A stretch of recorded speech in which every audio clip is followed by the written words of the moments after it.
going to go a little bit more in depth in talking about how to write effective blogs so that we're all prepared for our once-a-month blogs with Nicole. Please feel free to jump in if you have any other points. You know, the information I gathered is just secondhand.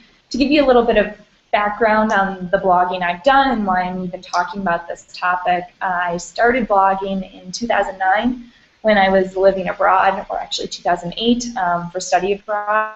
And it was just started out as a very, it turned into something I really enjoyed. And so I continued it when I moved to Ecuador. Again, that was just on the personal side. And then I continued the personal blog when I was living in Belize in 2010 for an internship, but then also did a blog for the organization I was interning for.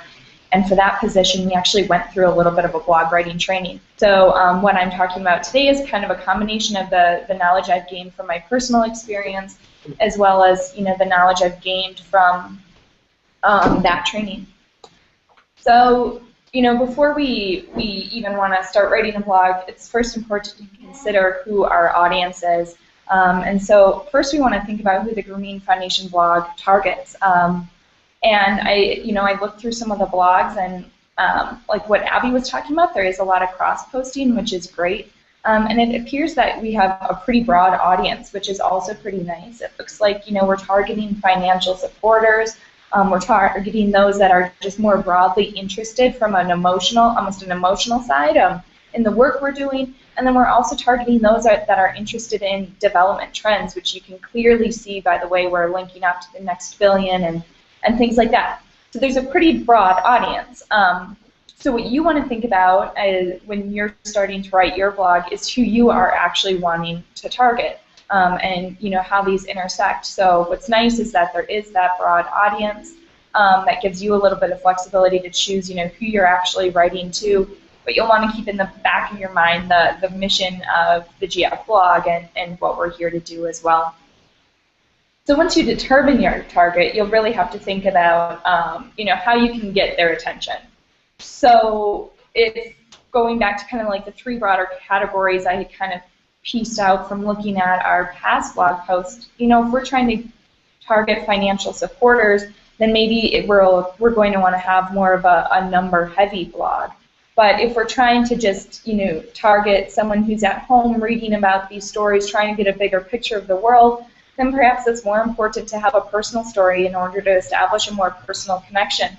Or if we're trying to target people that are interested in trends in the development and technology field, then it certainly makes sense to be cross-posting and to be including links from other organizations so that people can click on those links and, you know, be taken to another organization page to learn more about it and keep the education going. So, you know, now that we have our audience, just like Abby mentioned, we're going to want to keep it simple. So, you know, short and sweet. But what I try and think about is one topic per post so that people aren't getting really bogged down by trying to, you know, switch mentally from one thing to another. I think, you know, in the blogging world, they kind of say to shoot for around 700, you know, under 750 words, but 500 is kind of that sweet spot. And obviously, simple, you know, we'll certainly want to be more formal than we are in our, you know, if any of us keep personal blogs than we are there. It's still a professional blog that we're posting for. And another thing, you know, to keep reader interest as well as to make it easy to understand and simple, I think it's really going to be important for us to post consistently so that, you know, that once a month. And since we are just posting once a month, and since there are 9 of us, I think it will be important, and you know, maybe Nicole will have an opinion on this as well, but I was thinking it would be important for us at the beginning of our post to provide, you know, 1 or 2 sentences, just a short recap of ourselves and the work we're doing, and link to, you know, our past blogs so that people can keep track and kind of keep that thread rather than being like, oh, shoot, I'm reading a blog from Tomas, like, where is he again? What is he doing? And by you know, allowing that easy link up to the other past blogs that he's done, I think that will really help everyone, you know, kind of keep track of what's going on in the field. So yes, we want it to be simple, but we also want it to be interesting. And so what are some of the ways that we can really keep people interested? And I think one of the hard things is for a lot of us, we're talking about issues that for many are, they're very distance from. It's literally like a very foreign world from there, a foreign concept, and so from which, some readers are very separate. And so we need to find some way in which they can relate and connect. And there's a number of ways you can do this. You can do it by drawing a comparison. For example, comparing, the day in the life, a normal day for a woman working in Kenya, and kind of comparing that to a normal work day in the U.S. Or even if there's, one similarity that you can pull out between, what you're talking about and what someone who would be reading our blog would have. I think that's really important to try and establish a connection. I also think personal anecdotes are really important in that sense. So, for the blog that I did last summer when I was interning and keeping their work blog up, I found that what really helped was to talk about the professional issues and the organization's issues, but from my perspective, so that people actually knew how I was feeling about it and could have another point of reference. So, for example, this is the first paragraph of a blog I wrote about a damage assessment meeting. I woke to light filtering through the windows of the same one-room wooden building that hosted the meeting. Excited for the day, I jumped/rolled out of my hammock and mosquito net, looking anything but graceful in the process. Surprisingly, this wouldn't be my least graceful move of the day. So obviously, there's nothing professional in that first couple of sentences, but it's kind of providing the context. It's trying to hook the reader in so that they're ready to go for the rest of the story. You'll also notice that in there, I've created a hyperlink to the blog that I posted before about the community meetings so that they can click on that link and get to the past blog, not blog. Another thing that I have found is really helpful is providing profiles of the people you're highlighting. So obviously not every single one of our blogs is going to be about the people we're working with. We'll probably have blogs about our programs as well, and perhaps even, how operations in the office work. But I think it will be important for us to try and provide profiles of our actual clients to create that connection. So for example, I was working with a women's cooperative, and so I profiled each one of the women with a couple sentences each and a photo of them, just so that the reader actually has an understanding of who our clients are and what life for them is like. And I would say that blog post that I did was by far the most popular. And I think linking to relevant material, as I've already talked about briefly, is really important. So if we're talking about concepts that maybe aren't as familiar to some, providing links to organizations that provide definitions of those, or providing links to a partner organization that we're talking about, will keep it interesting as well as keep the conversation and the learning going.